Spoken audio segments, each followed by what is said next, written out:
it. I am. We have a choice.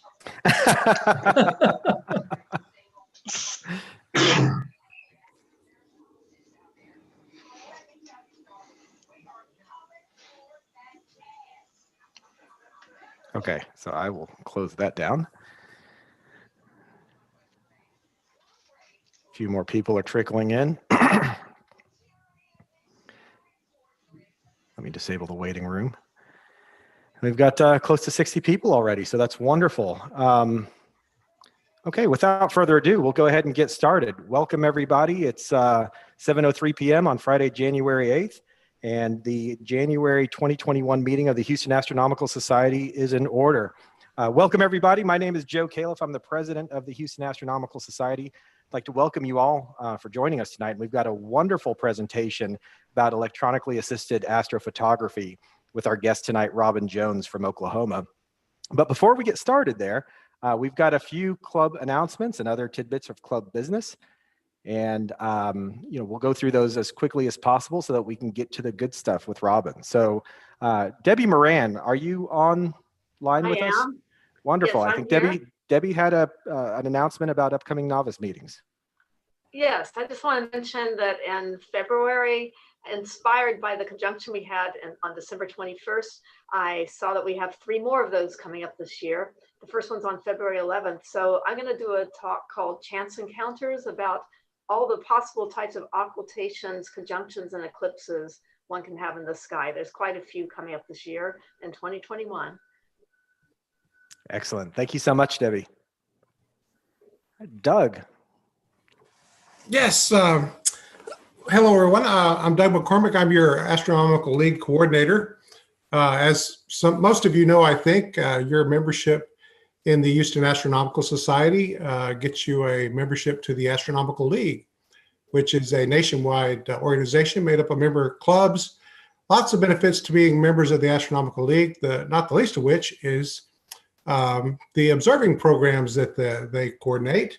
And you can observe whatever the requirements are of the various lists and get recognized with certificates and pins from the Astronomical League. And so I've been coordinating those as well. I've got a few tonight to, now these awards went directly to the people or are in the process of going directly to the observers, but I have a few to recognize. We always want to recognize on a meeting. So Stephen Powell, member Stephen Powell has received the Globular Cluster Award, Observers Award, Visual. You get that for observing, I believe it's 70 globular clusters on the list. So congratulations to Stephen. Good job. Jenny Stein has been busy. She's got 3 awards recently: the Binocular Double Star Observers Award, the Solar System Observers Award, and the Asteroid Observers Award. So congratulations to Jenny Stein on that. Jenny, are you on? All right, well, congratulations to Jenny. And then Dr. Keith Brandt has observed the Great Conjunction and submitted for the special award that the Astronomical League has out right now for observing the Great Conjunction of Jupiter and Saturn. What you had to do was observe and log that conjunction somewhere around, I guess it was the 20th, I think but somewhere around there. You needed to do an observation and log that, and then also do some kind of outreach around that. And with COVID and everything, they're actually accepting online social media posts or whatever you're doing to publicize that event. So Dr. Keith Brandt is getting that award from the Astronomical League. If you did that as well and you're interested in that, check out the requirements on the Astronomical League's website and send your information directly to the coordinator, and they will send you that award. The coordinator for that one's Aaron Clevenson. So that's the Astronomical League Awards. It's been a pleasure being your Astronomical League coordinator. I've been doing it for about 8 years and decided that it's time to let someone else have the fun. And Stephen Jones has graciously agreed to assume the duties of the Astronomical League coordinator for the club. And so I thank Stephen for that. And If you need to get hold of Stephen, we'll be switching his email to receive emails sent to astroleague@astronomyhouston.org, which is the Astronomical League's quarter's email address. So his email will be tied to that, and that's how you get a hold of him. And that's it for me. And Stephen's on, so Stephen, you want to talk about that? Congratulations, by the way. Yeah. Oh, thank you, Doug, and thank you for all your years of service as the Astronomical League coordinator. And I hope to do as good a job of it as you did. Astronomical League awards are a very important thing to me. I've thoroughly enjoyed doing them. I've gotten the Master Observer Award myself, and I look forward to encouraging our members to get out there and complete some more programs. Am I next, Joe? Well, I was just quickly going to say thank you very much, Doug, for the many years of service and all of the things that you've done for the club members in this role as Astronomical League coordinator. You're not going anywhere. He's still a board member. He's still doing all the other things he's doing on the observatory committee, but he's handing this over to Stephen now. But again, Doug, thank you very much for everything that you've done for the club. You're welcome. My pleasure. Absolutely. All right, Stephen, it is your turn. Stephen Jones, our vice president and newly minted Astronomical League coordinator. Thank you, Joe. The other things I wanted to talk about tonight are some of the programs that I've already been involved with. As many of you know, I do a novice lab out at the dark site. I schedule one once a month. Didn't do one this month, but usually schedule one once a month. We went a while without them because of the COVID, but in December we figured out how to do one with social distancing in place, and we had a good turnout for that, and it worked well. So we're going to bring them back. I haven't put out the full schedule for 2021 yet, but I did go ahead and schedule next month's. It will be Saturday, February 6th, 2021. Look at the website for more details. And if you're interested, please RSVP to me at stephenj@astronomyhouston.org. And I will get you on the list for that.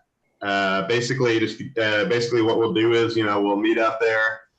I'll give you a quick rundown on how to find things into the sky, do a constellation tour, and then I can, normally I'd have people take turns using my telescope, but because of COVID, it will be, bring your own equipment, bring your binoculars. If you have a telescope already, bring it out, and I'll sort of give you some pointers on how to use your equipment and how to find objects with it.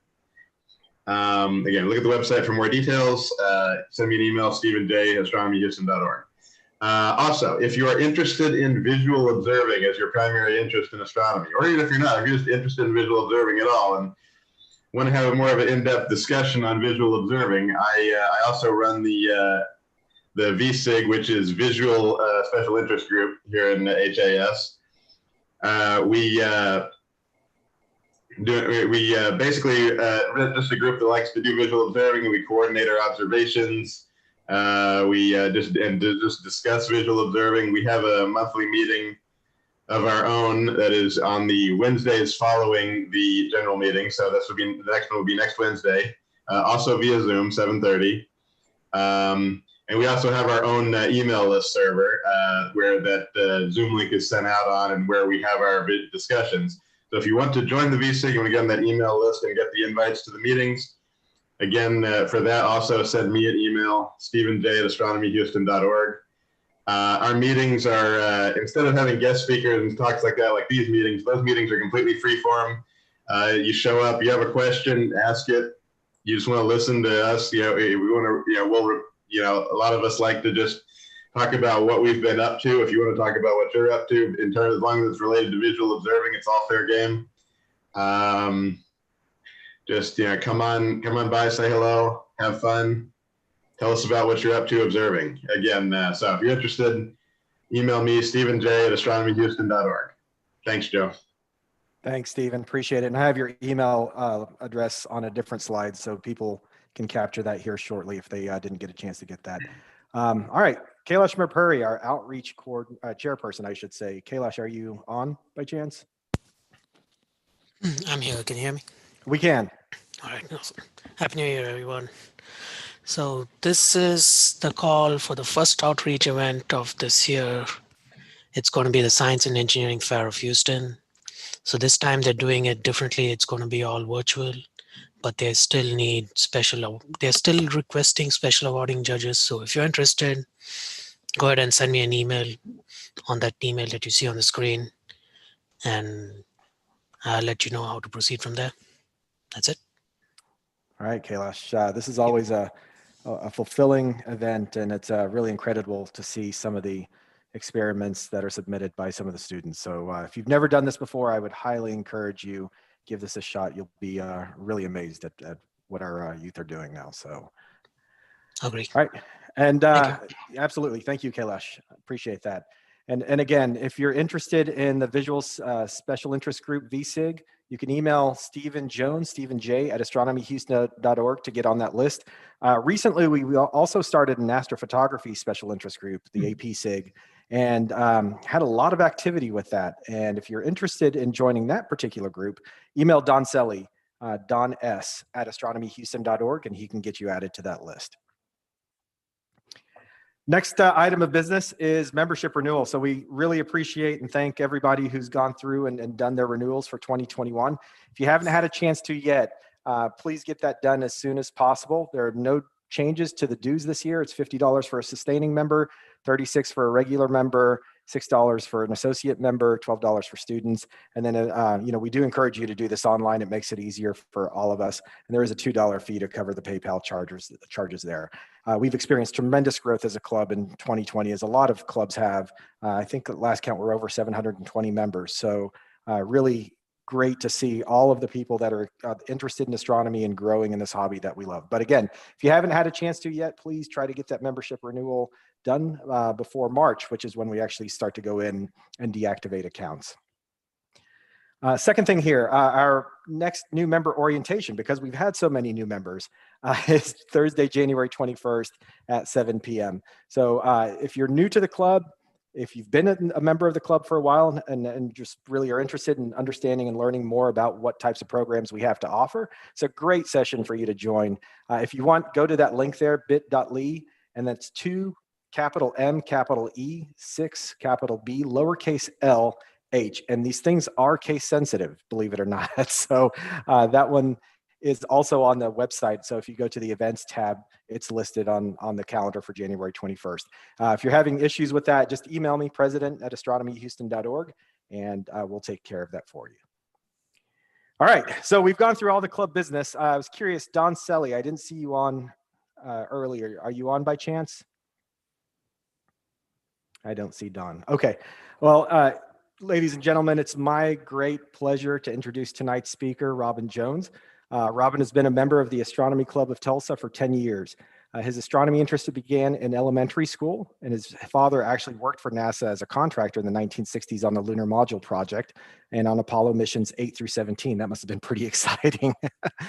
His father's workplace was at Redstone Arsenal, U.S. Army Missile Command in Huntsville, Alabama. On camping trips, his family would lay out under the stars and watch for shooting stars, i.e. meteorites. When he was a teenager, he saw the Milky Way on a Colorado backpacking trip for the first time and was mesmerized by its beauty, I think as we all are. His astronomy interests lay dormant for several years while he finished college and raised a family. I think, Robin, this sounds familiar for a lot of us. In 2004, he and his wife, Rosalind, purchased an inexpensive refractor at an after-Christmas clearance sale on at a department store. One cold winter evening, as he was using the refractor, he pointed it at a bright blue star. As he looked more closely, he could just make out the rings of Saturn. So that was a good star to pick, I think, for that particular event. At the moment, his interest in astronomy was rekindled. A year later, he purchased the Celestron Eta C, the, quote, one-armed bandit scope that a lot of people use within the club here, and spent many evenings in his backyard observing and learning what he could about the night sky. A nearby neighbor invited him to attend the Okie-Tex Star Party in 2010, and he attended each year since. In 2014, he began his plunge into electronically assisted astronomy, EAA, by purchasing his first video camera in an attempt to see more from his Bortle 9 backyard. So there is hope for us here in the Houston Light Dome, I should say. Since 2018, Robin has gotten much more involved in EAA and currently has 4 video cameras and 2 remote control scopes and mounts. does not consider himself to be an astrophotographer, but someone who wants to see more than the traditional eyepiece allows and maybe take a quick image. He enjoys the challenges of making various technologies work together to see faint objects from his suburban backyard in Broken Arrow, Oklahoma. Robin, we're really excited to learn more about EAA. And as a club, we may have to straddle that line between visual and astrophotography and create an EAA special interest group as well. Yeah. So it's my pleasure to hand it over to you now, Robin. Thank you. Okay, thank you. I appreciate that introduction. Can you hear me okay? We can, yes. All right, I'll stop my share here for you. Yep. And while Robin's getting his presentation up, if you have any questions, we have a chat function within Zoom. Please feel free to ask those questions there. When we get to the end of the presentation, I'll collect all of the questions that you have, and we'll ask those in the order that they're received. So go ahead, Robin. Okay, good. Do you see my slides up? We do. Okay, great. Well, I really appreciate the opportunity to share what I do know with the group tonight. I was looking before we actually started to see if Mark Faraz was on the meeting tonight. He's a friend of mine from the Houston Club, and he actually introduced me to Don Sells, who then asked me to present, and then Don hooked me up with Joe. And so that's how that all came about. I've known Mark for about 5 years and have met a few other folks from the Houston Club when they come up to the Okie-Tech Star Party in the fall. So for those of you that aren't familiar with that, that's out at Black Mesa in Western Oklahoma. It's a beautiful dark site, a lot of fun, highly recommended if you can make it. So with that, let's jump in. So I want to thank just a few folks, my wife, who's also a member of the club here in Tulsa, one of our board members, John Land, who actually encouraged me to prepare this presentation, Mark Faraz, and Sven Schmidt, two friends of mine that I have gotten to know at the Okie-Tech Star Party, and they have seen this presentation in its early form and gave me a lot of good ideas. So I'm going to run through various things tonight, and I'm going to just give a basic definition of what electronically assisted astronomy is. I want to kind of talk about why I started, what are the benefits, what can you do with it, what are the basic prerequisites that you need to get involved, what are the challenges, what affects the performance, talk about the equipment that I'm using currently, and then give you some sample images. And then at the end, I have some resources on a page, and I provided that to Joe. I think he can send that to the group. It's a list of different websites and links, probably far more information that I'm able to share tonight. And then we'll have a few minutes for Q&A. So what is EAA? It's basically astronomy that's being assisted by analog or digital cameras that can provide images in real or near real time. And by that, I mean a few seconds to a few minutes. Some really bright objects you can see almost instantaneously. Things that are fainter, it may take 30 to 45 seconds before you see the image. To see a nice clean image may take 5 or 10 minutes. It just depends on what you're looking at, what your camera settings are, and what your the focal ratio of your scope. One major distinction, a true video camera can produce an image independent of a computer or any post-processing. So EAA has changed so much in the last few years. The cameras that are available now really bridge the gap between EAA and astrophotography. And I'll show some sample images that some guys that I know put they put the Malin cams to use doing astrophotography and turn out some really nice astrophotography. I think it would stand up to just about anybody's work. But a true video camera doesn't need a computer to produce an image. You just need a monitor of some kind.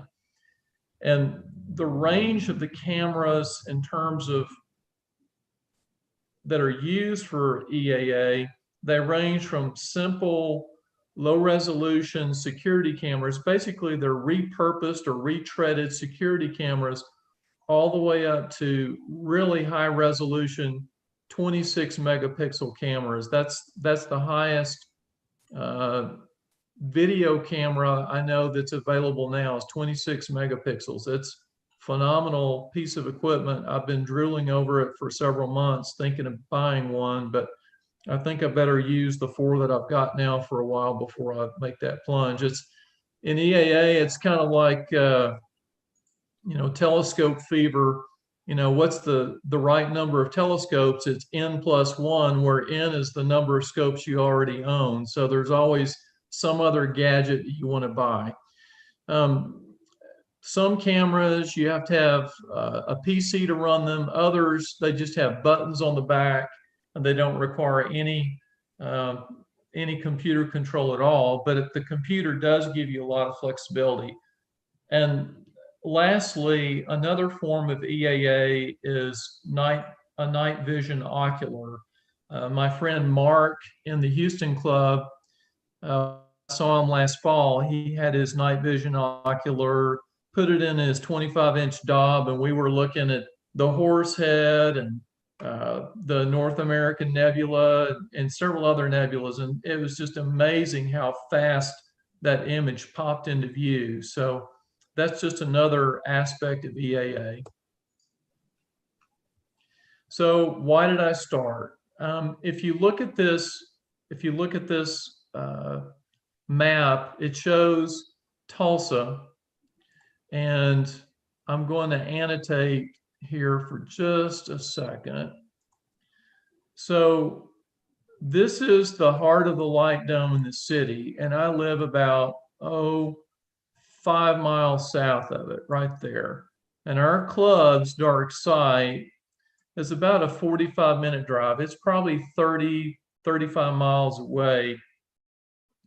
And I do enjoy going out there, but I don't enjoy driving home at 3 o'clock in the morning when I'm bleary-eyed and really tired. My wife doesn't like it when I'm out all night like that. So I was really just trying to find a way to be able to see more from my light polluted skies. And I had read an article somewhere that that you can see a lot with video cameras from even a light polluted sky. And so I made the plunge several years ago, and I bought one of the earlier Malin cams, the Extreme. It's a CCD camera, and kind of used it off and on, really didn't use it as much as I would have liked to. And then a few years ago, I really got into it much more. But as far as the sky conditions at my house, it's a Bortle 9 sky. Someone might argue it's Bortle 8, but I can see Alberio, I can see Mu Andromeda. On a good night, I can see a magnitude 4 star, but most of the time it's a 3 magnitude sky for me. I do admire the images that astrophotographers take, but I really don't have hours or days to take one image. I have a friend in our club here, and he will spend 15, 20 hours taking data to create one image, and he turns out absolutely fantastic images. But I just don't have that kind of time, because at the time I started into EAA, I was fortunate if I could observe 2 or 3 nights a month. So there's no way I could take that limited time and get up the steep learning curve to learn how to do astrophotography and turn out anything that I would be happy with. I wanted to be able to see things I couldn't otherwise. I remember many times slowing my scope to where M33 was supposed to be, and I would look and I would look and I would look, and I couldn't see anything. And the only place I've ever seen it with my eyes has been at a dark site like Okie-Tex. And there are many other images that fell into that category. I've only seen the helix visually, the veil, many other objects of that type, faint nebulas. I've only seen them at a dark site, and I really wanted to be able to see them from my backyard. And so astrophotography was just kind of out of the question from a time standpoint. I wanted something kind of in between. Most of the images that I take, you know, for planets, it's milliseconds, so it's really real time. For DSOs, you know, a single image as far as a frame to load on the camera could be as long as 45 seconds, but lately I've really amped up the focal reduction that I'm using on my scopes, and most of my exposures are 20 seconds or less right now. And when you stack the images, they tend to clean them up. They take out some of the noise and make them much more crisp and clear. And usually I'll stack an image for 5 to 10 minutes, depending upon which object it is. I like technology. I've always enjoyed trying to pull different pieces of technology together.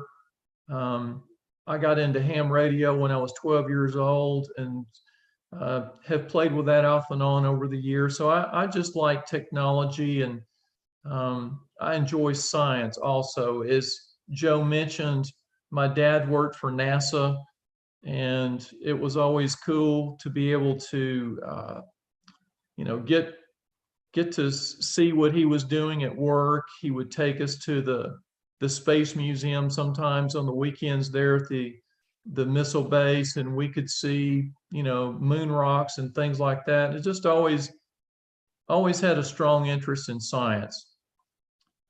So what are the benefits? Obviously, you can see a lot more, and colors are very evident. I'm always amazed by some people that can look through an eyepiece and can describe all these different colors of a deep sky object, and I look at it and all I see is shades of gray and maybe a little bit of kind of a purple blue, but I don't see much else. Obviously, something like Herschel's Garnet Star or Betelgeuse or some of the other, you know, definitely orange or reddish stars, I can see that. But as far as seeing colors in DSOs, I can't see it. But with EAA, you can see colors because it shows them in their native element. The thing that I really like about EAA, especially in the last few years, is when you're set up right, you can enjoy it out of the elements. You can either do it inside, you can do it inside a tent, or you can do it inside your home. And it's very easy to show others what you're looking at. You don't have to worry about someone kicking the tripod, knocking the scope out of alignment, or putting their thumbprint on your eyepiece. I'll never forget years ago, I was showing one of my best friends' family some of the typical show pieces, you know, and I had my little 72mm refractor, and you know, they all came up and they were looking at the double cluster and a few other things, and I asked each one of them before they went to the scope. I said, you know, here's where you focus. Please don't touch the eyepiece. And then his mom walks up and sticks her finger right on my brand new 24mm panoptic eyepiece and puts a smudge on it. I could have fainted, but I smiled. But you don't deal with that. You don't deal with that with EAA.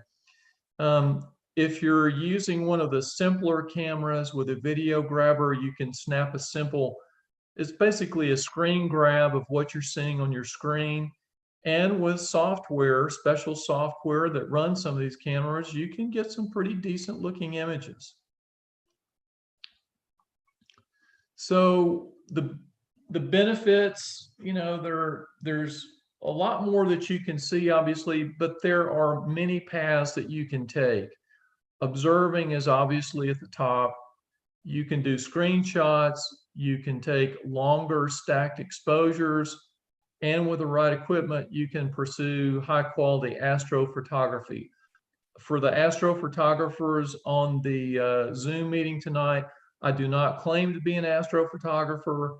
I aspire to be that one day, but nothing that I'm going to show you tonight, I think, reaches that level. So please be kind and merciful to me because I'm not an astrophotographer. You can take videos, actual MPG files or AVI files of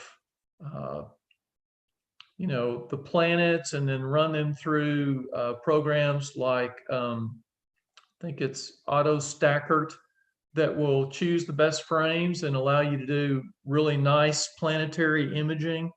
You can video transits, and I'll show some examples of that later. And then another option is to do some spectroscopy. And I have not done that, but I do know some people that have. That requires some extra equipment. And I have a link that I gave to Joe that if you're interested in that, you can buy some special masks that go over the camera, and also some special software. It lets you do emission and absorption lines, calculations, and calculate redshift, which is pretty cool. And maybe one day when I retire, I'd like to pursue that kind of stuff. You know, the basic prerequisites: you need a telescope, obviously. You need a tracking mount. People do use alt-az mounts, but German equatorial is better, and I would say preferred. And if you want to capture any kind of an image, you need a computer. Now, I do know some people that just have a little simple video monitor screen and they take a snap of what they see with their iPhone, and that's okay. But you don't have to start out real sophisticated, and it's really best to start out simple. So let's talk about some basics. There are two different types of video cameras. There's a CCD and a CMOS based camera. And several years ago, pretty much the only thing that was out there was CCDs. But in the last couple of years, they have become more of a CMOS based camera. And I think that's probably true for astrophotography cameras as well. And the reason for that, as I understand it, there was an article in Sky and Telescope, I think about 3 months ago, that talked about this. Most of the CMOS chips that are produced for cell phones, and CCD chips are really not being produced nearly as much anymore. Each chip has its own advantages and disadvantages, and we'll talk a little bit about that. You know, a decent camera can really effectively increase your aperture. Obviously, it doesn't physically do that, but because the camera is so much more sensitive than your eyes, you can just see more with the same size scope than you can through a visual eyepiece. The faster the scope or the more focal reduction you use, the better it's going to be. You know, f5, f6 is great. I have used f10 for planetary, but the two scopes that I'm using now, one is at f6.7 and the other one is at f6. As I said earlier, German equatorial is the preferred mount for doing EAA. You need a frame grabber or some type of software if you want to capture the image other than just snapping it with your cell phone. The sensor dimensions determine the field of view. So the smaller the chip on the camera, the smaller the sensor, the smaller the field of views. It's kind of like an eyepiece. The more glass on an eyepiece, typically, the more glass area, I should say, on the eyepiece, the larger the field of view. And it's very similar with the sensor on a camera. And the pixel size affects the sensitivity of the camera. A larger pixel is more sensitive. Think of it as a small light bucket. So we talked about just a moment ago, there's two types of cameras, CCD and CMOS. CCD stands for charged coupled device, and CMOS is complementary metal oxide semiconductor. And they both essentially do the same thing, but they do it in different ways. As I understand it, a CCD reads off each row of pixels one at a time and then runs those through an amplifier. With a CMOS chip, every pixel is read independently, and I believe each one has a little bit of an amplifier on it. So they're made differently, they behave differently. I'm certainly no expert, but from what I have read and what I have seen with my own cameras, I would say that the CCD cameras tend to have less noise, and the CMOS cameras are a little bit noisier, but for the same amount of money, you can get a lot better resolution with a CMOS camera versus a CCD camera for the same dollars that you're willing to spend. I want to talk for just a minute about a concept of what's called binning. So binning basically allows the camera to electronically combine adjacent pixels, and it behaves as one pixel. So what that means is if you're doing a 2x2 binning, it effectively increases the size of the pixel by a factor of 4. And if you're using 3x3 binning, it effectively increases the size of the pixel, the simulated pixel, by a factor of 9. So it makes it more sensitive.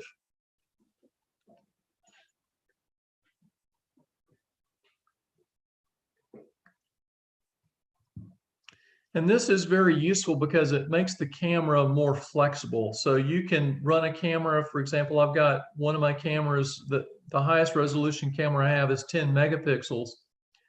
And frequently I run it at a 2x2 binning. So it basically gives me 2 megapixels, a little bit more than that, 2 megapixels of resolution, but the sensitivity is far, far better in 2x2 binning, and it's really handy on dim objects. Now, if you're dealing with something really bright like M31 or the Great Orion Nebula, M45, no, excuse me, M42. M45, I believe, is Pleiades. You can really crank up the resolution because they're so bright, you'll get a nice image and you don't need near as much sensitivity. So as a moment ago, I mentioned that I see pixels as light buckets. And I know this is kind of a pretty simple graphic, but think of each of these buckets in this top picture as a pixel. And I think of light, you know, as little photon raindrops. And if I'm trying to get a dim image to show up, you know, on my camera, and I've got a small pixel, I'm going to have to wait longer for those photons to fill that bucket up, so to speak, in the pixel. So by binning, I basically increase the size of my bucket so that it does collect light photons more often than it does in a, say, a single 1x1 configuration. We'll talk about cost for just a moment. You know, a low resolution camera, like a 0.5 megapixel camera, which is really just a retreaded security camera, you can buy those from anywhere from $125 to $200 new. Probably one of the more commonly known low resolution cameras that's out there is a Revolution imager, and I see those pop up on Cloudy Nights for sale about 2 times, 3 times a month. I have a camera that is a similar resolution to that, and I paid, I think, $120 for it used on cloudy nights. A high-end camera can be $2,000 or more, and that would be like a 26 megapixel camera. But then there's lots of choices in between. You can buy a brand new video camera that's really good for between $700 and $1,000, and you can buy them used for anywhere between $500 and $800. So there's a lot of options out there. 3 of my cameras I bought used, and only 1 of them did I purchase new. And I'm going to make a statement here that might upset some of the old timers, but in my experience, if you've got a lot of TeleVue high quality stuff in your eyepiece case, I bet you've spent on 2 Nagler eyepieces, you probably spent more than what it would cost you to buy a camera. And with that camera, you can see more than you'll ever see in that eyepiece. Now, there's pros and cons to visual and EAA, and we'll talk about that also. But I still have TeleVue eyepieces. I still have some Explore Scientific eyepieces. I've got some nice eyepieces. I don't have any Naglers because they're so pricey, but I've got some eyepieces I paid $500 or $600 for, and 2 of those would buy you a camera. So just something to think about. So what are the challenges? It really depends on how complicated you go. I'm going to annotate here for just a minute. Over here on the left is kind of the simplest configuration. I've got the camera right here going into a diagonal. And by the way, that's not the preferred method. The preferred method is to go straight in with no diagonal. But that's where I was when I was starting. And then you just have a tracking mount and a scope. And this is a 5-inch refractor. I know that's a big refractor, but I've also used this with my 72mm refractor, and it works fine. Obviously, I can see more with a larger refractor, but a small refractor works just fine. And when you go to this middle picture, this is one of my 2 remote controlled scopes, and I have added a StarSense auto alignment camera. You can't see it, but I have a polar alignment camera on the front. I have a finder camera and a guide camera, and then there's my CCD on the end. So this arrangement has 4 different cameras on it, and 3 of them are for the sake of making what comes out of this better. So, and then I've got this other on the far right. That's my 8-inch Schmidt. That's my one-arm bandit that I bought off of Craigslist several years ago, but I put it on a better mount. And then it has a StarSense, and I've got a 10 megapixel camera on it, and then a low resolution 0.5 megapixel camera that I use for a finder camera. So.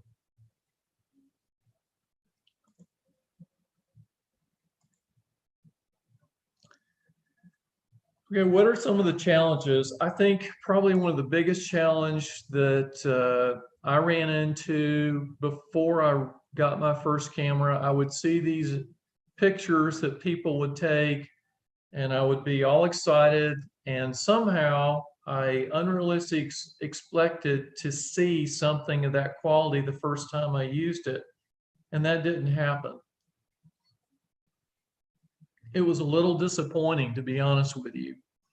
And it took a while for me to learn how to use the camera. I probably could have done a better job reading and studying about what other people had done and what they were doing. with these cameras, and I kind of learned the hard way, and I don't think that's really as hard as I made it out to be early on. But the point is, the learning curve can be steep, and there's new terminology and technology that you have to learn. When you get into more complex equipment where you're trying to run it remotely, it can be challenging. You know, all the software and all the software, all the cables, the computer issues, it's probably similar to astrophotography. You know, just trying to make all that stuff work can be anywhere from a mild challenge to a real hassle. And I really encourage you to just start out simple. Don't try to do anything overly ambitious when you first start. You know, some evenings are magical, others can be very frustrating.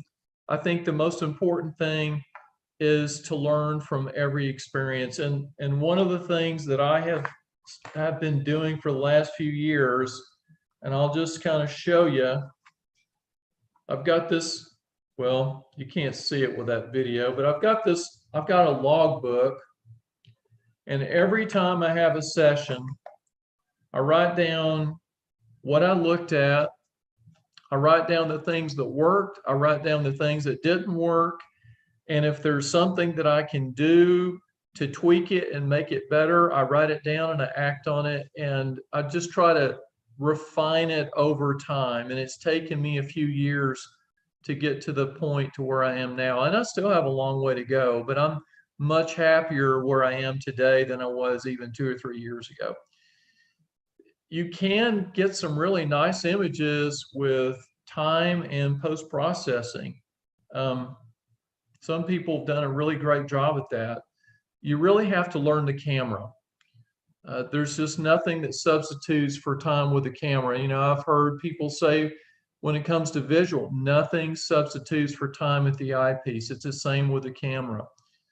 And I would really encourage you to start with simple, bright objects first. You know, look at the double cluster, look at M13 if it's up, look at, you know, this time of year, Orion, look at Orion, look at the crab, look at, you know, in the summertime, look at the ring nebula or the dumbbell. Those are all pretty bright, easy to see objects, and they show up really well in the camera.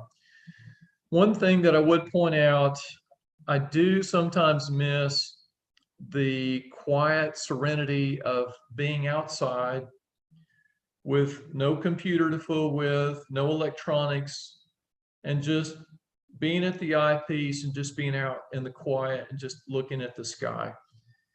And, you know, when it's 50, 60 degrees and the wind isn't blowing and there's no mosquitoes, I love it. But when there's mosquitoes and it's really cold and the wind's blowing really hard, it's no fun. A few nights ago when I put my scope up, I think it was a week ago, I put my scope up, there was a thick layer of frost on my scope, and there's no way I would have been outside observing like that. I think when I put my scope up, it was 24 degrees. But technology, it can be a distraction, but so can the elements. And one of the things that EAA allows you to do is get out of the elements. So, Joe, here's time for our little poll.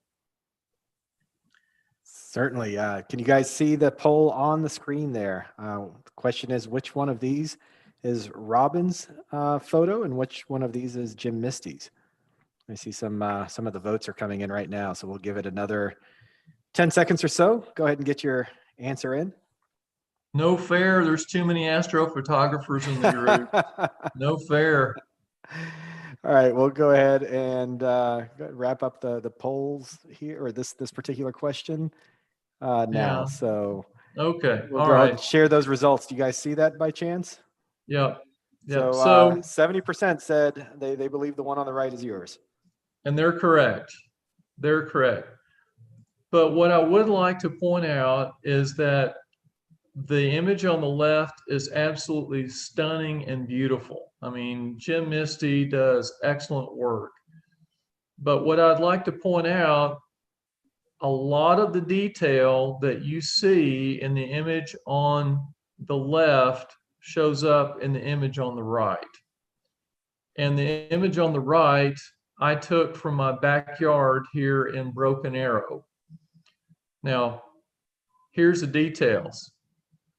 So Jim Misty's image is about 2 hours, and he took that with a 32-inch Ritchie Cretan at a dark side at 4,500 feet elevation.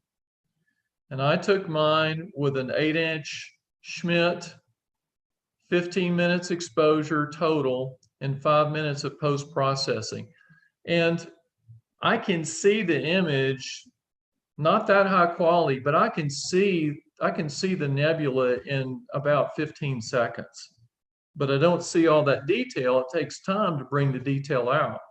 So let's go to the next one. All right. Once again, we've got the poll up. You feel free to answer when you get a chance. We'll give you about 20 seconds. Again, the question is, with this picture of the helix, or these two pictures of the Helix Nebula, which one of those is Robin's and which one is Jim Misty's, done using astrophotography?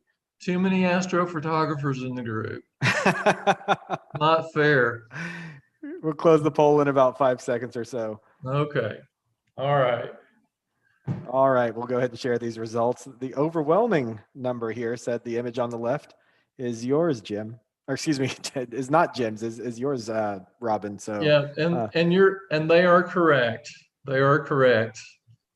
But I'd point out that again, the image on the left, this was taken with my neighbor's backyard lights on. And I think it was a quarter moon, and from the backyard.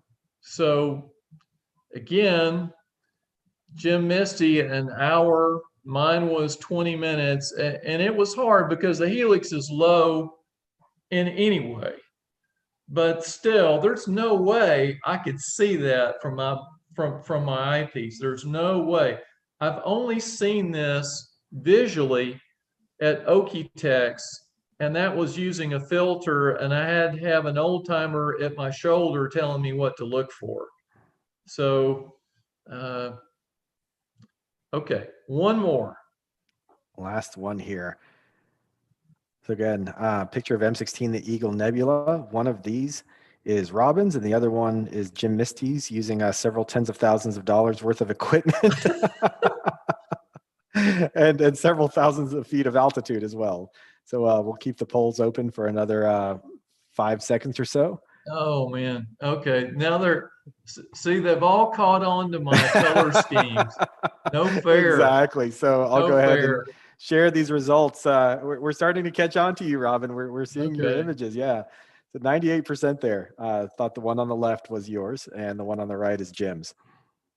And that is correct.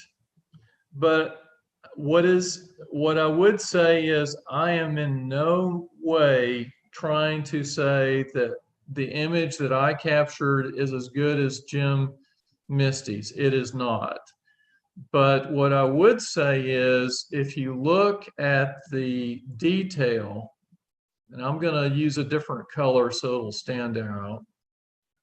Let's see here. If you look at the detail in here, for example, it still shows up. See those little stars there? They still show up. Look at this faint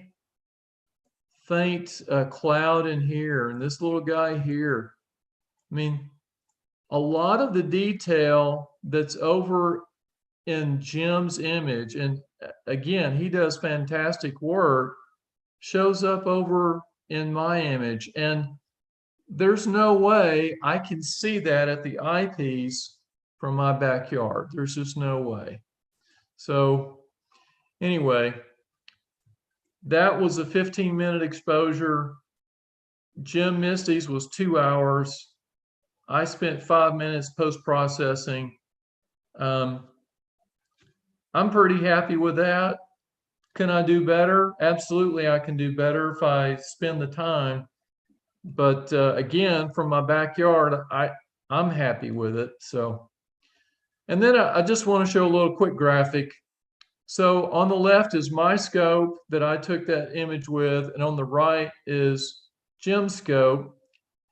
And if you can't get the idea of the difference in size of the scope, maybe this will give you an idea.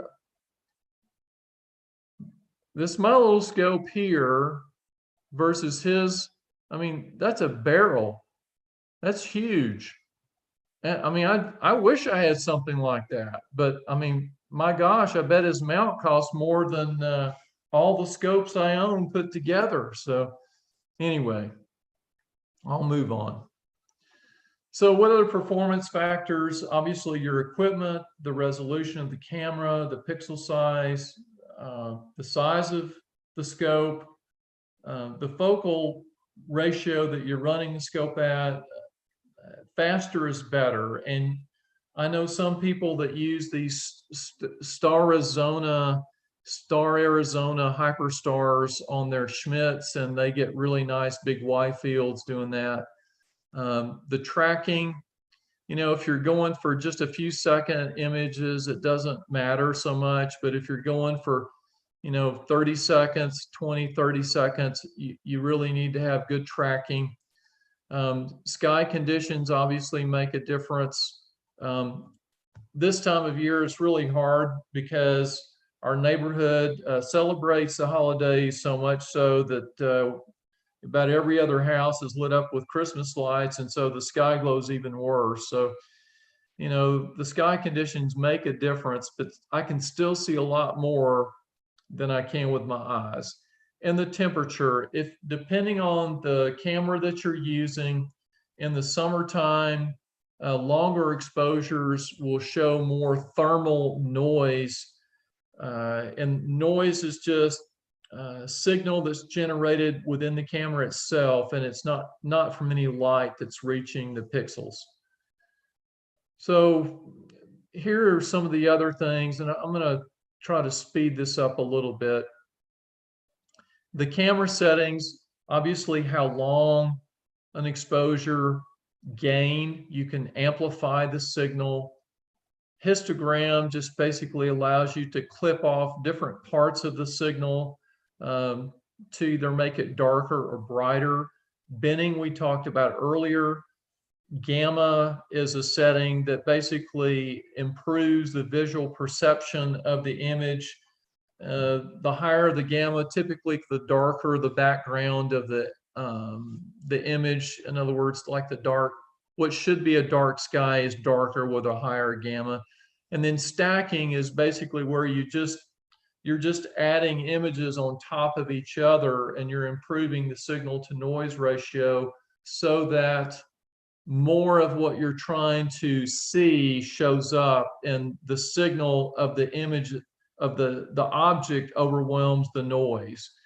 And then there's dark and flat field correction, and that can be done on the fly with some of the cameras that I use. And it's really pretty slick. Some of the software that's available today is just phenomenal. And then hot pixel correction. Some pixels show signal even when there's no signal. So they're basically busted, if you will. And with software, you can correct that.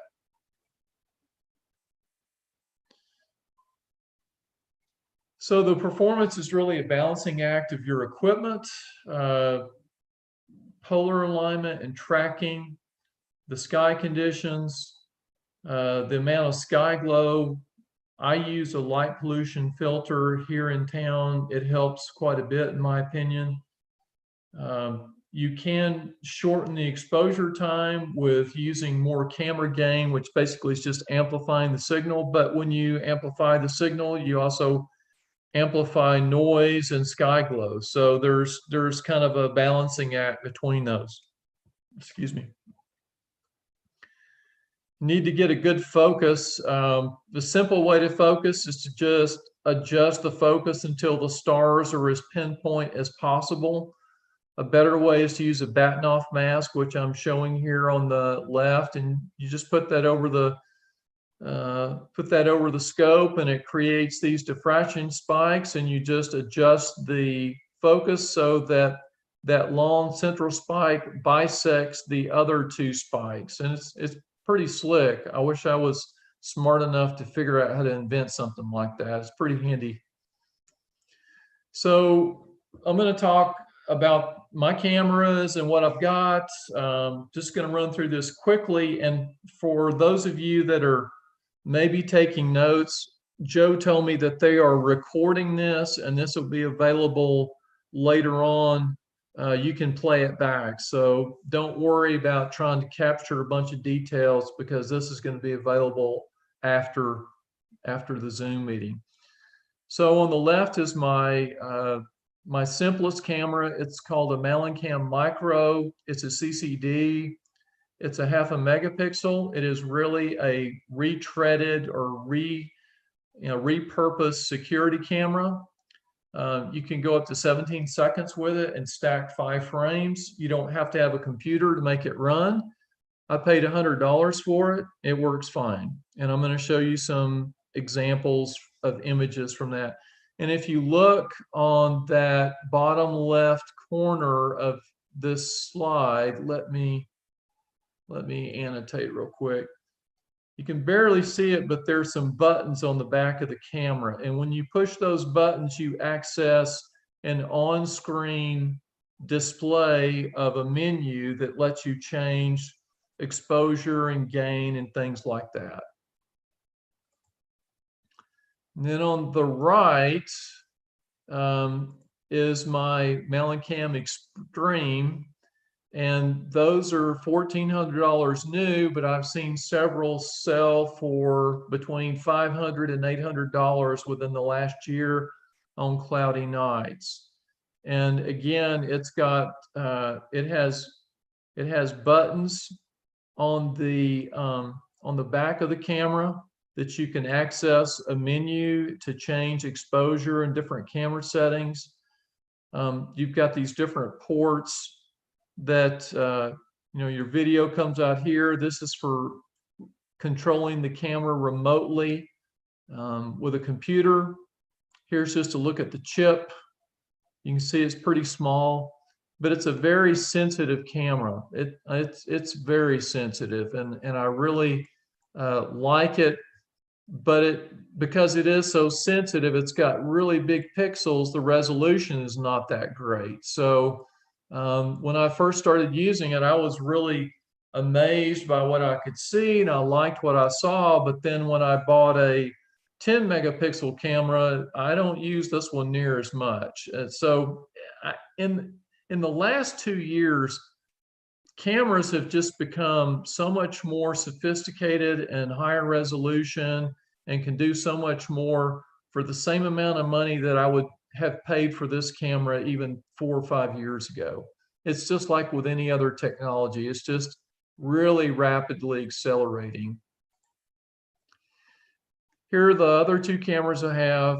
On the left is the Malicam Universe. It's the largest CCD that I have and that Malicam sells. It's a 6 megapixel camera. It's got big pixels. It's a big sensor. I can see with focal reduction through my refractor at f6, I can see almost 2-degree field of view with that. It's really nice wide field view. And both of these cameras are cooled, and that's to reduce noise, and they both will cool the sensor down to 80 degrees below ambient temperature. So I typically run my my DS10C Tech, which basically is the 10 megapixel color thermal electrically cooled CMOS camera. I usually run it at 32 degrees. And this time of year, I don't have to run the cooler on the Universe. there's not that much noise. If I ran it this time of year, the chip would be running at about 50 below, you know, and that would actually, so let me think, yeah. That'd be running about 40 or 50 degrees below zero. And you get a lot of dew formation when you do that. So anyway, this camera on the right is probably my favorite camera. I paid $950 for that used. And I would have to say, I'm not a paid Mellencam spokesman, but the support and the service I have gotten from Mellencam has been absolutely outstanding. I have nothing but good things to say about them. I've had a couple of small issues and they took care of both of those. And when I asked them to send me the repair bill, they said no charge both times. Just amazing, amazing. The other thing about this camera on the right, it's got fairly small pixels, but it allows you to bend as well. And it allows you to do dark and flat frame correction on the fly. You can adjust the cooler to anywhere that you want it to be. And what I really like about it, it's got a built-in dew heater on the sensor so that even if I cool it really low, I never have a problem with the camera fogging up. So I really like that. Okay, moving on. So this is one of my setups. It's an 8-inch Schmidt. The way it's set up is about f6.6. I've got a focal reducer in it. Gets me a little less than a degree, about 0.8 of a degree. And for the novices on the call, basically that would be about 1.5 full moons width. So full moon is about 0.5 degree if I remember correctly. I've got that small camera that I pointed out early on. That's my 0.5 megapixel camera. I use it basically as a finder camera, much like you would use a finder scope. And I can also use that as a guide scope if I want to. This is the 10 megapixel camera here. Then I've got the star sense align, and that just saves me from having to align the scope. It does it automatically. It saves me maybe 10 or 15 minutes. I did also put a microtouch motorized focuser on it so I can adjust focus from inside my house.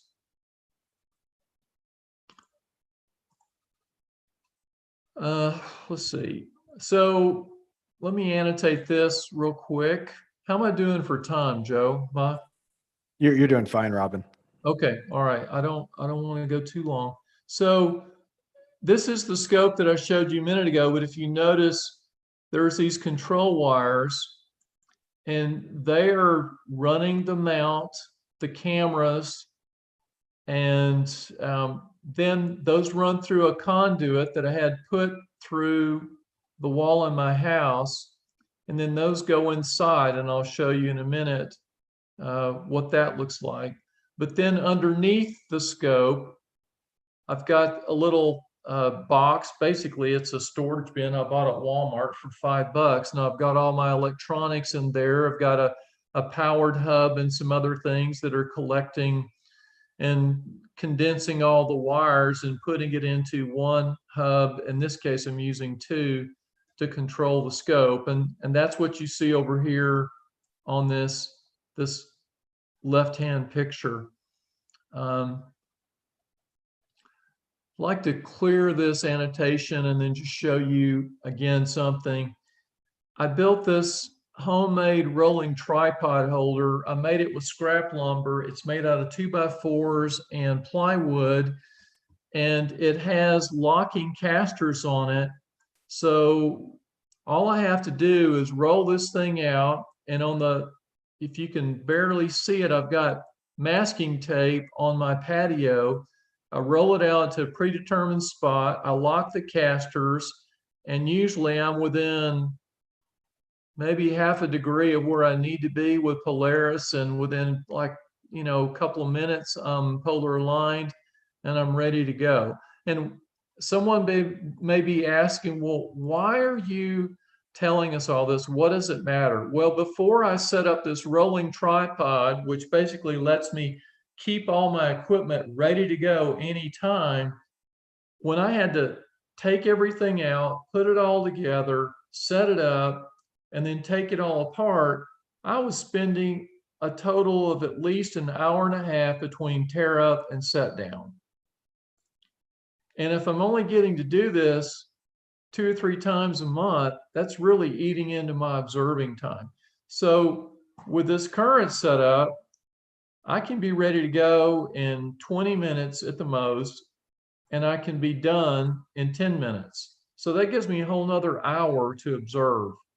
So I really like that. And that, for me, was a real game changer, because before, when I had to set up and tear down, I just didn't do it as often. And on a work night, I would hardly ever do it. But now with this, if it's a nice night and it's clear and the moon isn't too bad, I can roll this thing out and I can observe for a couple hours and still put everything up and take my shower and be in bed by 10 o'clock. I couldn't do that before. I would have spent an hour and a half just setting up and tearing down. So this control wire right here on the far right that I showed you, it comes into my den and then it goes to my laptop. Goes to my laptop, and then my laptop is connected to my big screen TV. And you know, this time of year, it's far more pleasant to observe sitting on my couch and looking at this on my big screen TV.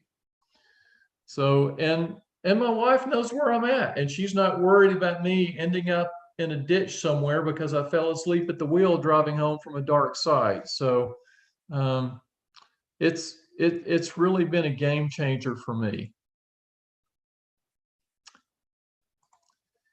Okay, I'm going to show you some sample images, and we're going to be done here probably in 10 minutes or less, and then probably some Q&A.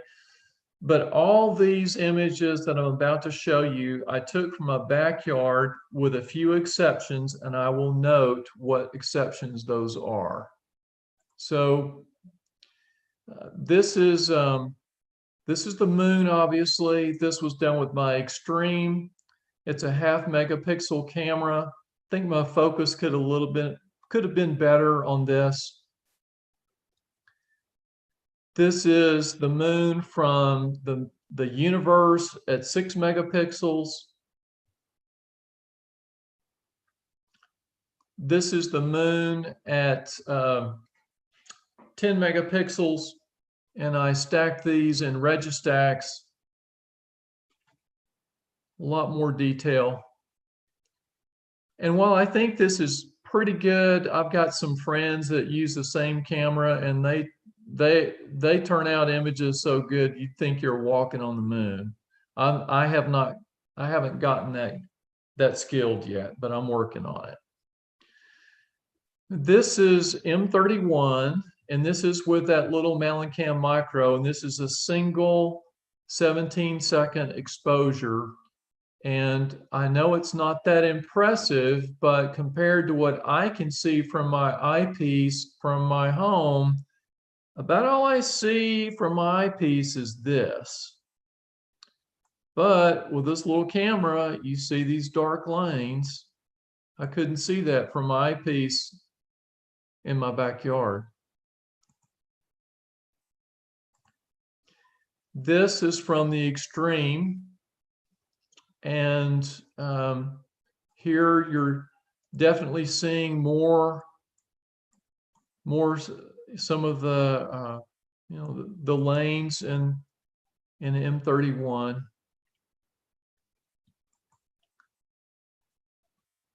Bear with me here. And then this is from my backyard with a 10 megapixel camera, and I think this one took me 10 minutes. And there's no way I can see that with my eyes. I'd have to go to a dark site and I have to, walk around with a Sinbad patch on my eye for 45 minutes, and then I might see some of this detail. I know other people are just far better visual observers than I am, but I'm just ecstatic that I can see this from my backyard. And then you see the little companion galaxies. You see M32 and M110 there. Pretty exciting stuff. This is Orion, and this is through the little Malicam Micro. And this is 1 17-second exposure. And you can see, the challenge with these little cameras, you don't have as much control over what all you can see. So the trapezium is blown out, but you do see some detail out here. And granted, you can see some of that detail through the eyepiece. I mean, I have before. And then you've got the Running Man over here.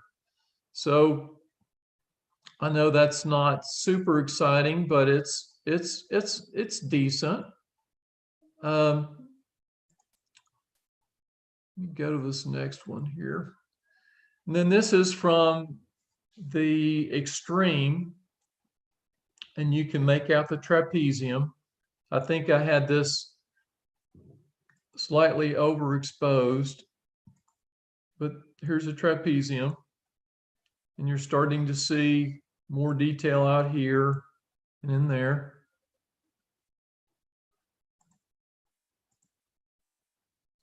This is from the universe, and admittedly, when I took this, I was probably not very skilled with that camera at that time, so I don't think this is a fair representation of what that camera is capable of.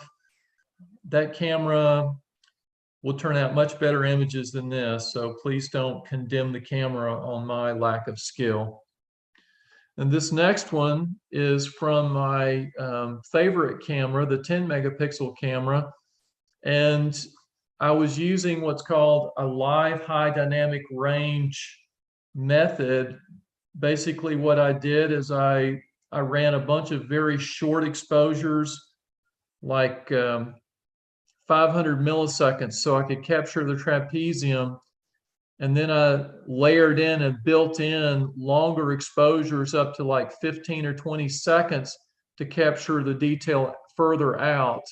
And all this builds on the screen while you're sitting there. So a lot of detail in this picture, and I like this. I have seen far, far better, I know, but I'm pretty thrilled that I can see this from my backyard. And I was really happy that I was able to get the trapezium without blowing it out. It took me, I hate to admit it, probably half a dozen times before I was able to get that to work. So here are some other images from my backyard, and just to kind of put it in perspective, I live 1 mile east of a super Walmart, a Lowe's, a Reasor's Grocery, which is like Howard E. Butt's grocery store there in Houston, a Costco on Memorial Drive, which is a major 4-lane highway. Think FM 1960. Now you got the picture. There's the Ring Nebula. Now you can see the ring visually, but I don't see that detail through my eyepiece. There's the dumbbell.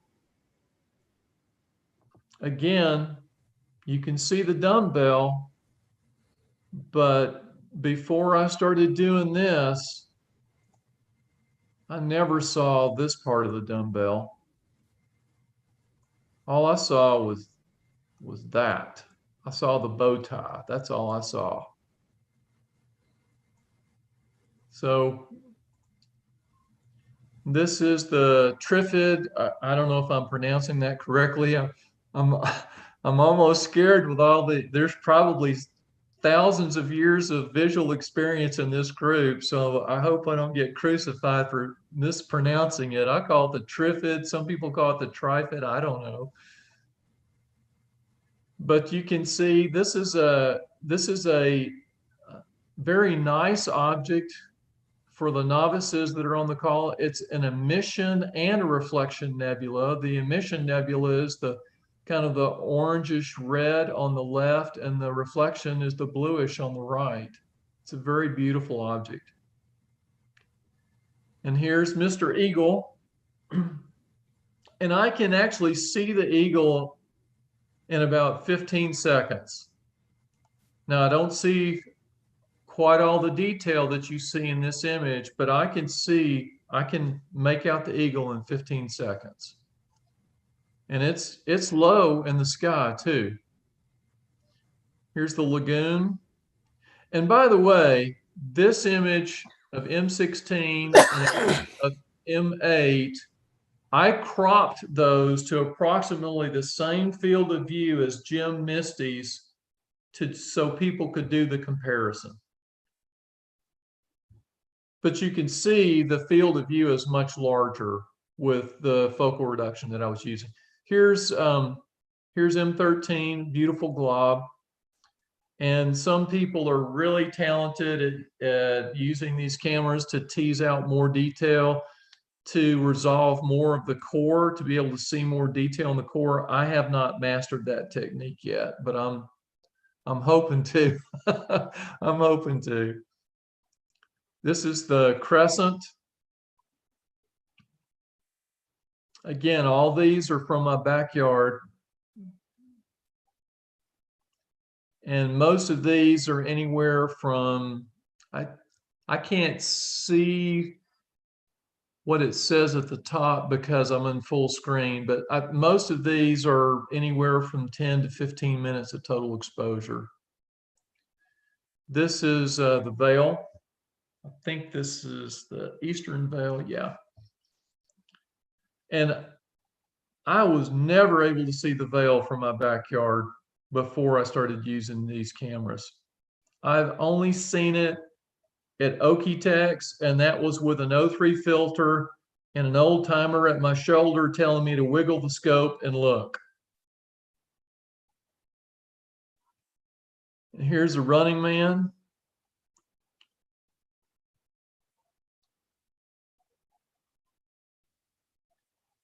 That's in Orion. I think that's right. Yeah, it's in, or is it just outside Orion? I forget which. This is the cat's paw. That's pretty low. And there's no way I can see that with an eyepiece. There's Mr. Horsehead. I've only seen the horsehead at Okie-Tex twice through an eyepiece, and that was through somebody's huge daub. But I actually can see the horsehead. It's not real good, but I can see the horsehead on a full moon night. It's not great, but it's detectable. With this camera, I can see it. I think that's the Needle Galaxy, one of the spring objects. Okay, is Debbie Moran on the call still? I hope so. Yes, I've been waiting for this. Okay, all right. So we had a dry run the other day, and I was on the presentation last night, and Debbie talked about the Rosette Nebula and said that it was the official nebula of Oklahoma, and I had to participate in a Houston Zoom meeting to find that out. I did not know that. So she asked me to find out what's the story behind that. So I did a little research, and here's what I found. So Oklahoma's state flower is the Oklahoma rose. The state rock of Oklahoma is the Rose Rock, which is a barite sandstone deposit that forms, and it looks like a kind of an orange petaled rose. And the history of how this became the state nebula, some folks in the Oklahoma City Astronomy Club They're very active in putting on the Okie-Tech Star Party out at Black Mesa. They talked to their state representative and asked them to make it the state nebula, because our state flower is the rose and our state rock is the rose rock. So now we have the rose trio. We have the flower, we have the rock, and now we have the nebula. So there you go. Thanks. I feel better now. Okay. All right. We're going to finish up pretty quick here. So here's M51. And again, there's no way I could see that level of detail through my eyepiece. This was Comet Neowise, and I wish that I was more skilled with the camera. I would have liked to have done a better job capturing that, and got the long comet tail and all that. But I was pretty excited that I could see it. I did see it with binoculars. It was very bright. But I captured this from my backyard also. And this is kind of cool. I'd like to take just probably an extra couple of minutes on this one. I forget when this was. I think this was back in August. So if a friend of mine who's part of the same camera users group, he said that there was going to be a transit of Jupiter's moons, and the red spot was going to transit. And so I set up my 10 megapixel camera and I did videos of it at different times over the course of about an hour and a half. And if you look at the upper left-hand corner, just on the edge, you'll see one of the moons just on the limb of Jupiter. And this is another one of the moons that has already started to transit. I forget which one it was. It was Io or Ganymede, one of the two. And so here you can see it, the shadows moved, and you can just see the shadow starting to form. The red spots moved. Now you can clearly see the shadow. That shadow's moved. And then when you get down to the far right-hand corner, you see everything has moved. And I did this with my video camera. Now, it took me some time because I think I captured maybe 5 or 10 minutes of video, and then I had to stack them to get that detail to pop out. But it's still kind of cool and exciting to be able to do that. So let's see. Okay. Just a couple of other images. These are not mine, but I made the comment earlier that you can do astrophotography quality imaging with these cameras. And I want to show a couple of examples of that. These are guys that I know that use mounting cams for astrophotography. And if you're going to do this, you need longer exposures, you need really good tracking. Everything you need for astrophotography you need. But my point is, the higher end cameras, the higher resolution cameras, the ones that are, several megapixels, are capable of turning out really good stuff. And this image is from Tom File from Austin, Texas. And this is 14 hours of the Gamma Cygni Nebula. And he did this with 3 or 4 different narrowband filters. I mean, that's a phenomenally beautiful image, in my opinion. I ascribe to hopefully be able to do something like that someday, but I don't have the time right now. But that came from a video camera. Pretty incredible stuff. Then this is Thor's helmet in Canis Major, and Mickey Huffman from Texas put this out, and it's using the same camera that I'm using, the 10 megapixel camera. He did this through Adobe, Some people use Dobbs, not many. Most people use refractors or Schmidts or Ritchie Cretons, but he did this with a Dobb, and I think it's beautiful. I mean, I see the helmet big as day. It almost looks like a skull there in the middle to me, but. And then another one from Mickey. This is the Monkey Head Nebula. And he did that with that same 10 megapixel camera. And I think this is beautiful. So here are some resources, and Joe can make these available to you if you need them. It's just some links to different sites or articles that I've read that I have found helpful. There was an article back in June of Sky and Telescope that was pretty informative. These are just some nice resources if you're interested. And then here's just a list of video camera manufacturers. Celestron makes some. Malicam, obviously I'm a big fan of Malicam.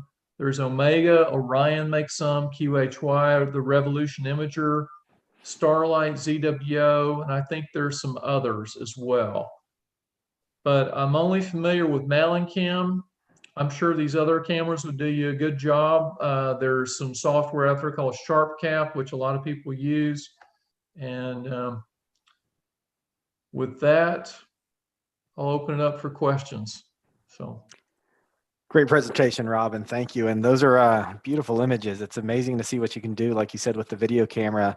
And we've got a lot of really accomplished and published astrophotographers in this group. And I mean, what you're doing is absolutely amazing. And in a fraction of the time that it takes them to create some of the wonderful images they make. We do have quite a few questions, and we'll try to get through them pretty quickly if you don't mind.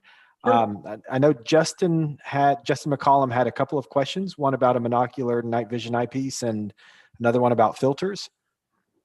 Okay. Justin, are you there? Do you want to come off mute and ask? Yeah, I'm just wondering what type of, you use any type of night vision eyepieces or night vision equipment for EAA? I do not. The only one that I have seen is one that Mark Faraz, a member of your club, has. And that's the only one I've ever seen or been able to use. And that was over a couple of nights. So he would be a better resource for you than I. If you don't know Mark, I'm sure Joe can hook you up with him. Yeah, I know Mark. And like, what type of, do you use any type of filters during your session? Yes, I use here in town, I use an Orion SkyGlow imaging filter. Okay. There are several out there. I think Optilon makes one. Astronomic makes one. There are 3 or 4 different filter manufacturers out there. I like the Orion SkyGlow imaging filter. I tried a generic Celestron ultra high contrast or light pollution, an LPC light pollution contrast filter, and I didn't like it. The Orion SkyGlow imaging filter is really good, at least in my opinion. But I can't tell you that I have tested a lot of filters. There are some guys in the users group that I'm a part of that have done extensive testing and comparison. And some of them are better at different types of objects than others, but I like what I get from. Okay, thank you. Yes, sir. Excellent. I think Ed Franey had a couple of questions as well. One about whether all the images were taken from your backyard, but he also had a question about broadcasting observing sessions. So Ed, do you want to come off mute and ask? Ed, are you there? Yeah, I'm trying to. Okay. There you are. I'm familiar with, well, just vaguely familiar with some of the guys are doing or broadcasting their observing sessions from, like you, from their backyard using, I believe, YouTube and some other platforms where, you know, you can just, people can just get connected via the web and share the experience with you. Have you done any of that kind of stuff? I have not. That's on my list of things to do, but the group that I'm a part of, you can go out there. It's liveskies.org, and usually, if the weather's decent somewhere, somebody's broadcasting, and you can see how these cameras work and what people are doing with them, and it's fun. I think they ran into an issue recently. There was like 130 people trying to get on one of these sessions, and they exceeded their user limit. But it's pretty common for there to be 20 or 30 people it's similar to Zoom, but I have seen at most 2 or 3 different broadcasting sessions going on at the same time. Usually there's one person out there if the weather's decent somewhere. But to answer your question, no, I have not done that. That is on my list of things to do. I'm trying to learn how to walk and chew bubble gum at the same time before I do that. So I'm Okay, not sure. thanks. Excellent. Andres Salaveria asked a question. Andres, do you want to come off mute and ask it yourself? Yeah, I can. Can you hear me okay? We can. Yes, sir. Great, thank you. Yeah, I actually sympathize with what you said, because I suffer from the same to setting up the equipment and taking it down and all of that. I live in Houston, Portal 9 Sky. So my questions are, I actually have two. One is, what software did you use to capture the images on your PC? That was one question. All right. So most of the images that I showed you were captured using, it's called Malincam Sky. It's software that comes with the CMOS camera. The software is free. It comes with the camera. It's in the public domain, but it only works with the Malincam camera. And they regularly update it. I think since I've had the CMOS camera for a little less than a year, and they've had 4 updates within a year. And they'll add different features to improve the camera or fix little issues with it. That's one software. That's what I used for the 10 megapixel camera. Then for the extreme, there is a freeware called Malincam Control. Mm-hmm. I've used that. And then there's another one called Milo Slick, which is a third-party product. And I've used it with the extreme, and it's excellent. But it's pretty inexpensive. It's $50. I mean, how can you beat that? It's wonderful software. And then for the small video camera, the Malincam Micro, just a screen grabber will work, like an Easy Cap screen grabber or Dazzle or something like that will work. Just anything that would convert a composite video into USB and put it on your screen, and then you can do a screen capture with it. So I've used all 3 of those. I've used 4 different softwares, but I've mentioned 3 of them. But the one I use the most now is Malincam Sky. I think it's extremely robust and outstanding. It lets you do dark frame correction on the fly and flat field correction on the fly, which is phenomenal. I mean, it's just wonderful, wonderful. Okay, thank you.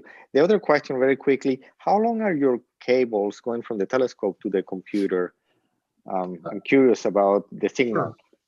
Sure. So I can flip back to that. So to answer your question while I'm doing that, the USB 3 extension cable is 50 feet long, and the USB 2 extension cable is 60 feet long. And they are what's called active extension cables. And at the scope in that little box underneath, I'm using what's called a powered USB hub. And that's to make sure that I get sufficient power and voltage to the camera so that it works properly. A typical USB port will put out 5 to 5.1 volts, but if you're going over a long distance, by the time you get to the camera, it's going to be 4.5 volts, 4 volts, and the camera's just not going to work. So those are powered cables and powered hubs. And I have used both batteries at the scope, and just a few months ago, I converted over to, I've got a power supply running at the scope now with about 8 different power ports that powers all the different items. Okay, thank you. Yeah, power, that's another thing that I found it's one of the challenges. Thank you, appreciate. I mean, this was awesome. Thank you very much. Yes, sir.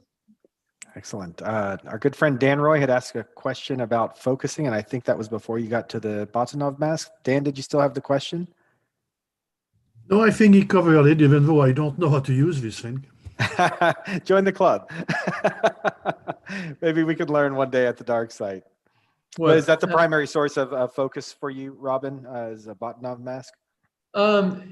It is now. I mean, you know, it's you can get pretty darn close without the Batonov mask, but if you're going to do any really fine image capturing, the mask is really helpful. And I found, I don't remember which distributor it was. I bought the ones that I have off of Amazon for like, I don't know, $15 a piece or something. And usually at star parties, there's a vendor that's selling these things. You know, someone that's got a laser CNC that can cut plastic will generate these things and sell them by the dozens at star parties. Like, I'm sure TSP will have someone that sells them. I find it very useful. If you don't have a Batonov mask and you're using like a Schmidt, you know, with a Schmidt, you can go out of focus and you see the classic big donut. Well, you just keep adjusting focus till it gets as small as possible. And then if it starts going back the other way, you know you've gone too far. And so you just adjust the focus until it's as small as possible. So that's not ultra scientific, but the Batonov mask makes it scientific. But there's actually, I found out recently, there's a new Batonov mask, and I don't remember the name. It's a tri-Batonov mask, which supposedly aids in the collimation of a Schmidt Cassegrain. That if you get all the diffraction spikes just right, you've got collimation nailed. But what I have found to help me with collimation on my Schmidt is using MetaGuide. Actually, I put the imaging camera direct into MetaGuide and use MetaGuide to adjust the collimation screws. I adjust the collimation screws and watch MetaGuide, and it will tell you when you've got your collimation nailed down. And MetaGuide is a freeware that's out there in the public domain. So. Great. Thank you very much. I know we've got a few more questions, but I was curious as to whether you had time for maybe 2 more, Robin? Yeah, sure. Okay. Renee Gadeli, our own membership chairperson, had a question about exposures and seeing what's in the eyepiece. Renee, are you there? Yeah, I am. Hey, Renee. Robin, absolutely amazing images. Thank you so much. I'm a visual observer though, and I have been looking for a way to approximate what the eye sees, and then what one could see through binoculars and then through smaller medium telescopes. And I was wondering if you thought that this might be approached depending on how you know, how long exposure, that kind of thing. I know that's. So if I understand the question, can you adjust the exposure length of the camera to simulate what someone could see through with their eyes versus binoculars versus a telescope? Is that the question? That is. I think you could. I mean, there's images that, I typically run my camera when I'm just finding things or going from object to object. I usually run it at about 1 second exposure. And, frequently I'll slew to something and you'll say, okay, well, I think I'm there. Like you go to M51 or M33 and you slew to it, you're on 1 second. Well, you see a few stars and you go, okay, well, I think I'm there. And then you crank it up to 10 or 15 seconds and bam, there it is. So you can play with the exposures anywhere in between to simulate what you think someone may or may not be able to see with a different aperture binocular or scope. So I would think the answer is yes, but I think there's probably programs out there that would do a better job of that maybe than playing with a camera and doing that. But if you've got the camera and you've got the time, I don't know why you wouldn't be able to do that. So Thank you, Robin. Yeah, I know there are other things out there. I haven't been happy with them, but since I do know what certain objects look like through binoculars or various aperture of telescopes, I think this would be great. Thank you. yes, ma'am. All right. Jim King had a question about wedges. Jim, do you want to come off mute and ask?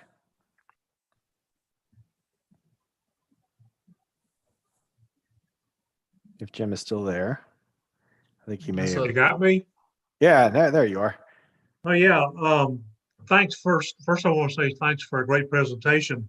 You do seem to be enamored, of course, with Jim mounts. Wondering if you have any experience with the alt-as using a wedge. I hear they're pretty good. Wanted your opinion. Well, I don't have any direct experience with them. I do have some friends in our club that have used a wedge with an alt-as and they seem happy with it. But I don't have any personal experience with it. I just know that some people use alt-as scopes without any wedge, and for short exposures of 5 or 10 seconds, if you're running a really fast scope, maybe f5 or something, you can probably get away with that. But if you're going to go with a longer exposure and you try to stack those, you'll start seeing field rotation in your images. So I don't know why a wedge wouldn't work for you. It should, and because if I understand it correctly, when you set them up for a wedge, you're just moving pretty much in right ascension and only moving deck when you're going to a different object, I think. So I don't know why it wouldn't work. Okay. All right, thanks. Don Borg Anderson had a question about dew buildup.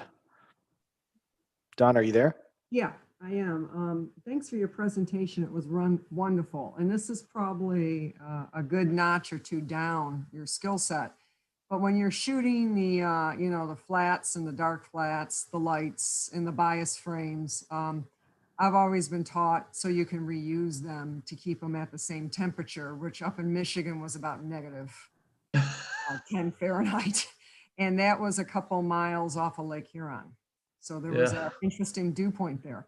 Well, we're what, 20 miles as the crow flies from the Gulf, and Houston has a kind of interesting dew point too. Like I said, what you're doing is probably way beyond what I'm discussing here. But when you're running your cameras, what temperature do you tend to try to keep them cool to here in Houston? No, that's a great question. The CMOS camera that I use most of the time now, let's see, that's this guy on the right. Okay. I run it at 32 degrees. Okay. And I find that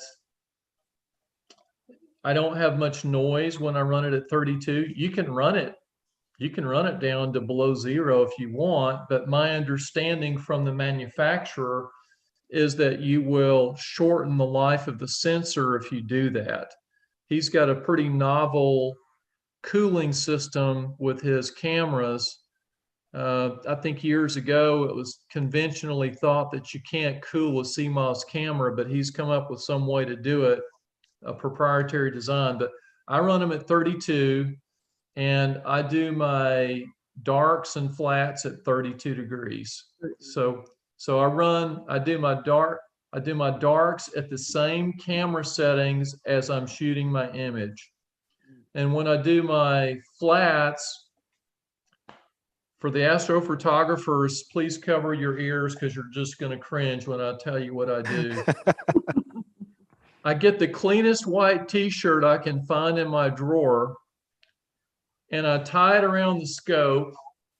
And about 10 minutes after the sun goes down, before it's completely dark, I just point it up at the sky, and I set the exposure so that my histogram shows a nice signal build about half to a third of the way from the left-hand side of the histogram. And I do a white balance, and I do a stack of 5, and I call it good. And I'm not using any fancy light panel or anything like that. I'm just pointing it at the sky about 10 minutes after the sun goes down when there's this nice even illumination. And I do that at whatever bin size I'm going to be using. And usually I capture, 3 or 4, 2 at one bin size and 2 at another, and I'm good to go. And you only have to do that if you move your camera. So as long as you don't move your camera and touch your optics or clean your optics, you're good. So I found the very best way to do flats at the George was to point the east dome at the side of the research dome with the moon coming up. There you go. Get some of the Anything reflection. else we tried with like sheets and light sources, and nothing worked as well as that. Yeah. There you go. Thank Do you you have time for maybe? Oh, thanks, Don. Sorry about that. I'm here. The only thing that's waiting on me is a beer after this is done. Well, that's all the more reason to hurry up and not keep you on longer than we need to. But do you have time for maybe 2 more questions? We had 2 more in there. I'm here. That way we could get through all the questions. Perfect. Chris Morissette had a question about storage. Chris, are you there? Yes, I am. Robin, great presentation. A question for you on your rig. I like how you put the rollers and all on that. Where do you store your system at? And if it's not inside, if it's out in a garage or someplace, how do you store it to keep the dew and the dust and everything else off of it? No, that's a great question. I do store it in my garage. Let me see if I've got a picture that would show that. It's kind of hard to see. Let's see here. So back here around the corner of that brick wall is my garage. There's the edge of my garage. So I roll the scope back here and back around on the sidewalk and back into my garage.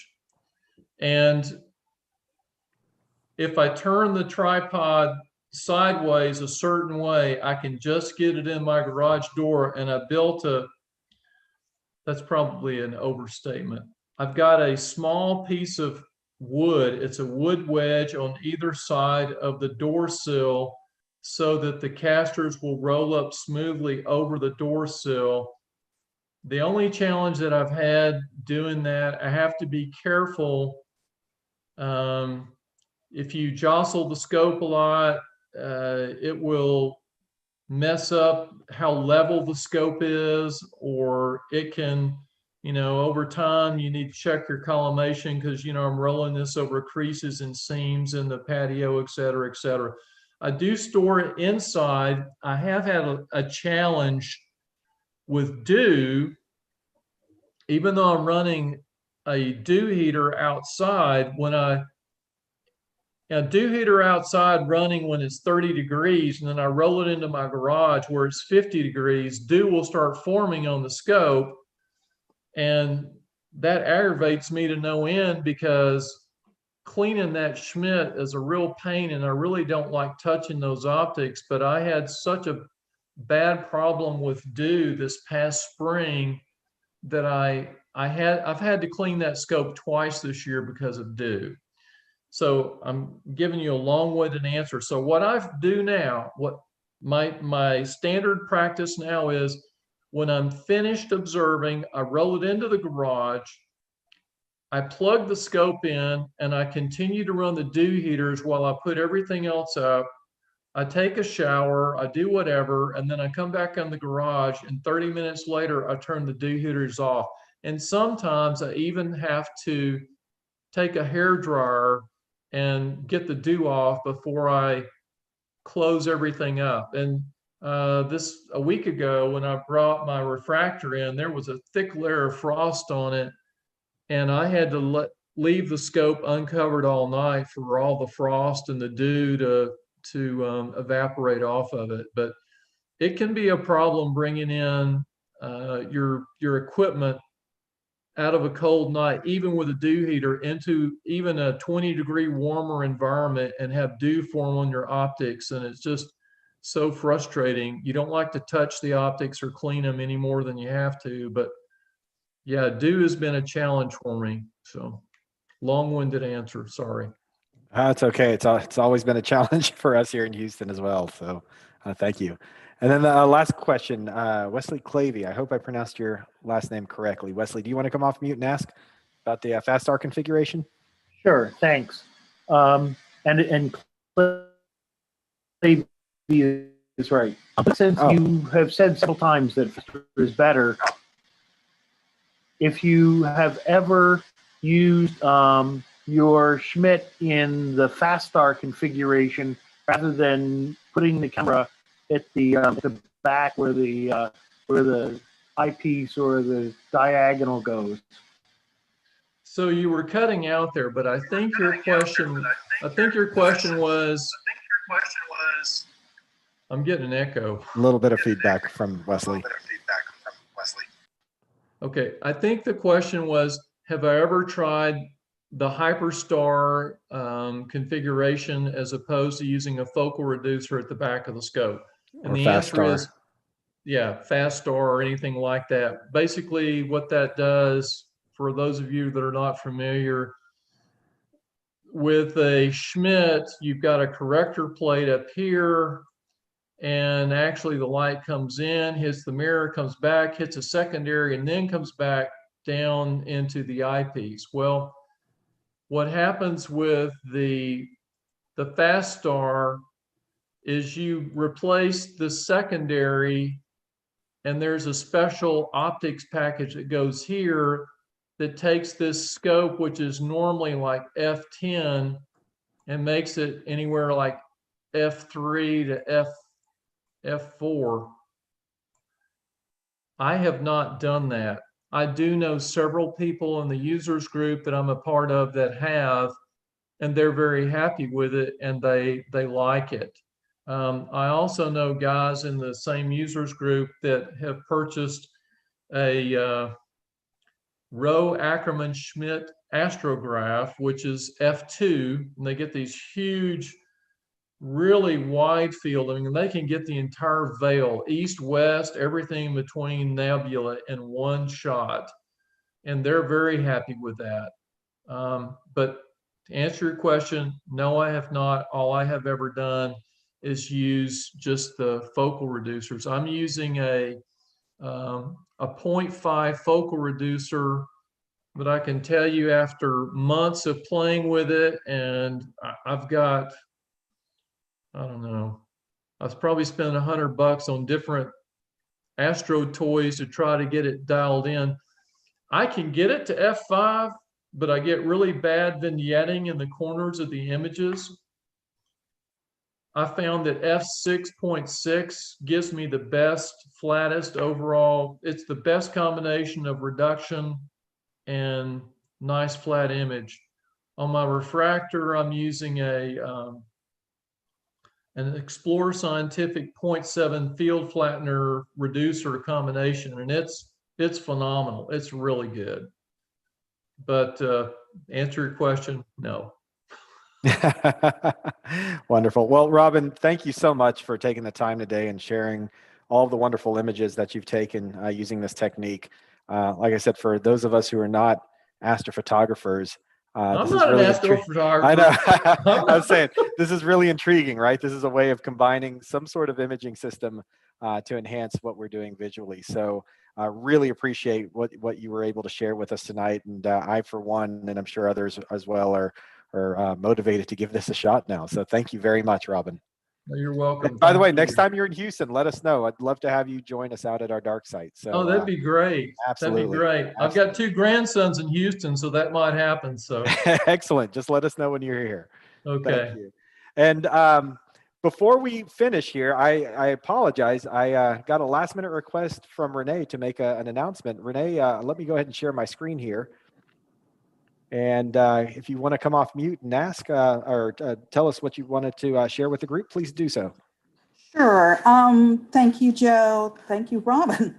Back in December, I mentioned we were bringing back the women's SIG. I am going to send out an email to the entire group. I hope y'all are subscribed to the Astro list, our email distribution list. And just reply back to me if you'd like to be part of the WSIG, and we'll set up a special Astro list for the WSIG. Much like the visual SIG, we'll probably have some Zoom meetings as well. So thank you all. This was absolutely amazing, and I am a dyed-in-wool visual observer. So absolutely. Thank you again, Robin. Thanks, Renee, and look You're forward most to. welcome. Thank you. Looking forward to kind of the resurgence of the women's special interest group there. All right, well, that's all we had for tonight's presentation. It was, again, a wonderful presentation by Robin. I'm motivated to go out and try this myself. But we do have our February meetings coming up next month. So our novice meeting is going to be on Thursday, February 4th at 7 p.m. And our general meeting is going to be the following day on Friday, February the 5th at 7 p.m. So visit us at our website, astronomyhouston.org, if you have questions. For those members who weren't able to join us or only caught part of tonight's presentation, this will be recorded and put up on our website there for your viewing. And for those of you who did join us and want to catch maybe some things that you may have missed during the presentation, it'll be there within a day or so. If you're on social media, there are social media links there on Facebook, Twitter, and Instagram. And again, if you have any questions that you may want to ask of us here in the club, you can always send us an email at info@astronomyhouston.org, and we'll answer those for you. So again, thank you very much, Robin. Hit us up when you're in Houston again, please. I will. And, and we'll see you all soon. Take care, everyone. Have a good night. Thank you. Good night.